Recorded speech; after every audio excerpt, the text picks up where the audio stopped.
Hi, my name is Rachel Spencer, and the form of entertainment that I'm talking about today is books and magazines.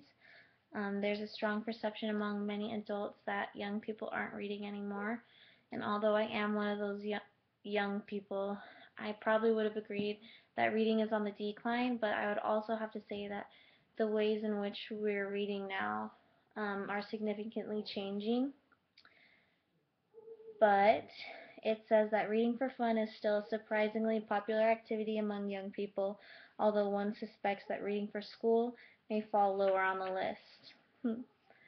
um, so our textbook tells us that reading and print media, most especially books and magazines, will stick around for a lot longer than we might think, and it explains this by saying that the portability and inexpensiveness of magazines, and to some extent books, when compared to other entertainment media, will likely make them a part of the entertainment landscape for quite some time.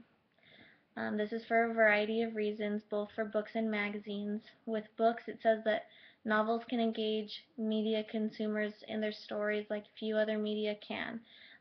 For all of us who have read our favorite books time and time again, we know that characters, scenes, and situations are pictured in our minds, and it's different for each one of us, creating a special experience and connection. Every genre is available, appealing to a variety of tastes. And then for magazines, magazines are also very important, but they're definitely different from books.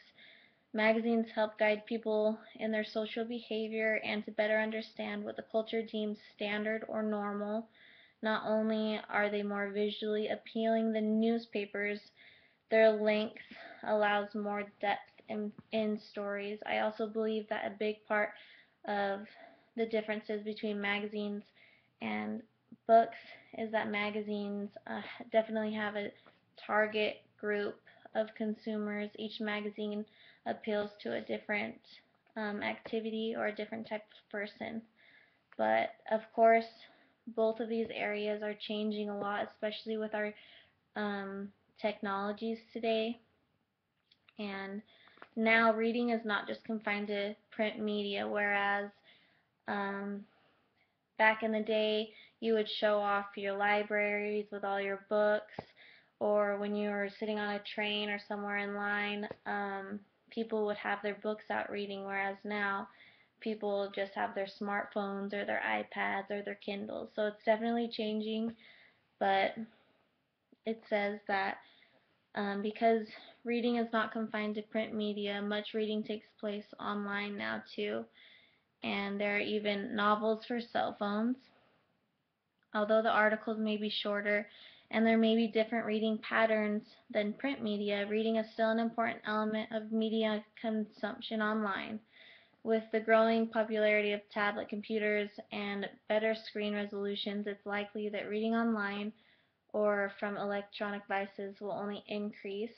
But despite what people are saying, that because the use of electronic devices is increasing means that print media, books, and magazines will be decreasing.